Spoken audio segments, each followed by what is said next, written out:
Assalamualaikum, nama saya Muhammad Akmal Fikri Mazman dan nombor metrik 10 DJL 21F1015. Nama saya Dede Dunstan dari kelas DJL 5E bernomor metrik 10 DJL 21F1036. Nama saya pula Zulkarnain bin Muhammad Yusri. Nombor metrik saya 10 DJL 21F1032. Dan sekarang kami akan menerangkan tentang rukun negara. Kami daripada kumpulan 6. Assalamualaikum warahmatullahi wabarakatuh. Saya Zulkarnain bin Muhammad Yusri. Saya dari kumpulan nombor 6. So di sini saya ingin membentangkan tentang kajian kami, iaitu penghayatan rukun negara. So penghayatan rukun negara merupakan usaha untuk memahami, menghayati dan mengamalkan secara mendalam nilai-nilai, prinsip dan objektif yang terkandung dalam rukun negara. Hal ini melibatkan kesedaran dan penghargaan terhadap aspek-aspek fundamental seperti ketuhanan, kesetiaan kepada raja dan negara, keseluruhan perlembagaan, kedaulatan undang-undang dan serta kesopanan dan kesusilaan. Pengenalan penghayatan rukun negara melibatkan usaha bersama dari pelbagai pihak termasuk pendidikan formal di sekolah, kempen-kempen kesedaran awam, dan penyediaan sumber maklumat yang mudah diakses. Dengan menghayati nilai-nilai ini, masyarakat dapat membentuk satu identiti kebangsaan yang bersifat inklusif dan memupuk semangat patriotisme dalam mewujudkan negara yang sejahtera. Okey guys, saya akan menceritakan tentang prinsip rukun negara.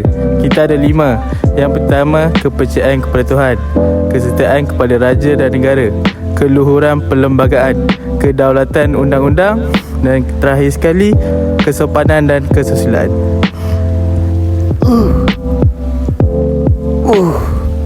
Okey, di sini saya ingin membentangkan tentang objektif yang ada dalam rukun negara, iaitu yang pertama, mengukuhkan perpaduan nasional.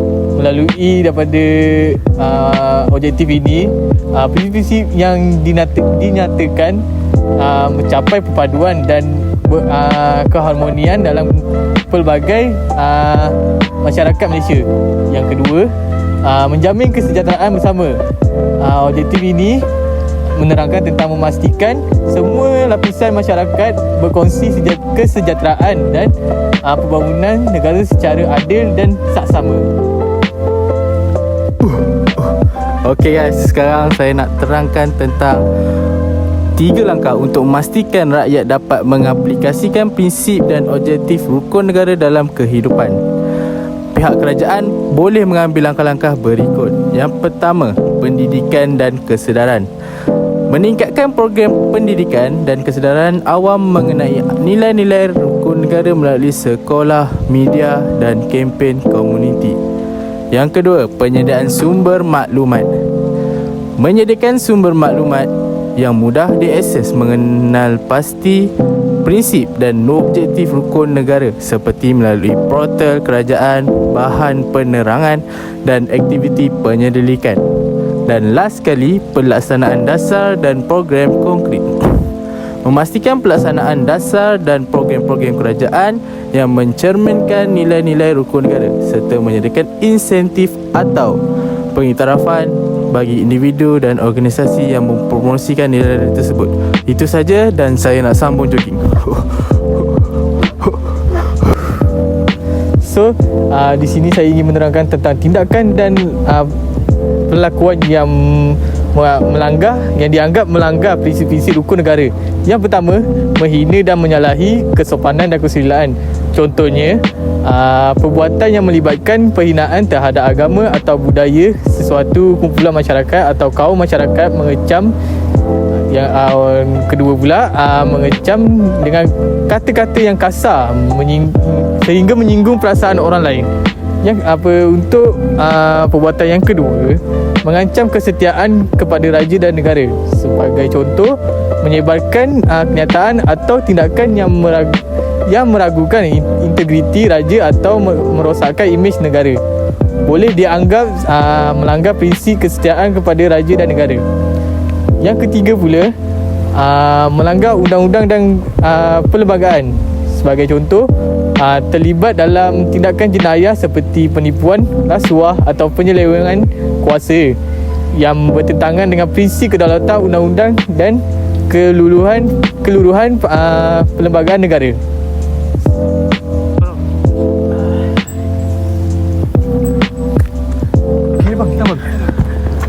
Okey, sekarang saya akan terangkan tentang aspirasi rukun negara memainkan peranan yang penting dalam pembinaan negara, bangsa dan beberapa cara. Poin pertama, perpaduan nasional. Aspirasi-aspirasi seperti kesetiaan kepada raja dan negara serta ketuhanan yang Maha Esa menekankan elemen-elemen yang menyumbang kepada perpaduan nasional. Ini membina satu identiti kebangsaan yang kuat dan merapatkan perbezaan dalam masyarakat pelbagai etnik. Poin yang kedua, pembinaan kesetiaan dan tanggung jawab. Prinsip-prinsip seperti kesopanan dan kesusilaan serta kedaulatan undang-undang menanamkan sikap tanggung jawab dan kepatuhan kepada norma-norma masyarakat. Ianya membentuk masyarakat yang bertanggung jawab terhadap pembangunan negara. Dan poin yang terakhir, pemupukan semangat patriotisme.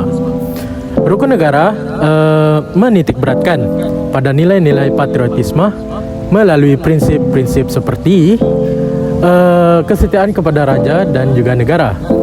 Itu sahaja daripada saya. Terima kasih.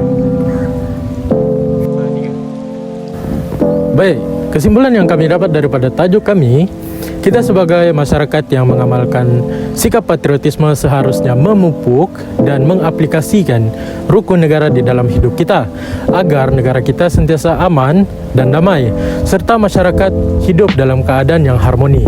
Itu sahaja daripada kami. Sekian dan terima kasih. Bahaya. Cakap okey. Kau tak payah tutup sound, kau rekod je situ tu.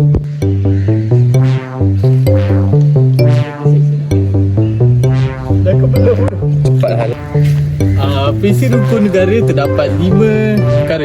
Yang pertama, kepercayaan kepada Tuhan. Yang kedua, kepercayaan kepada raja dan negara. Yang ketiga, kedaulatan undang-undang Dalam pembinaan negara, bangsa dan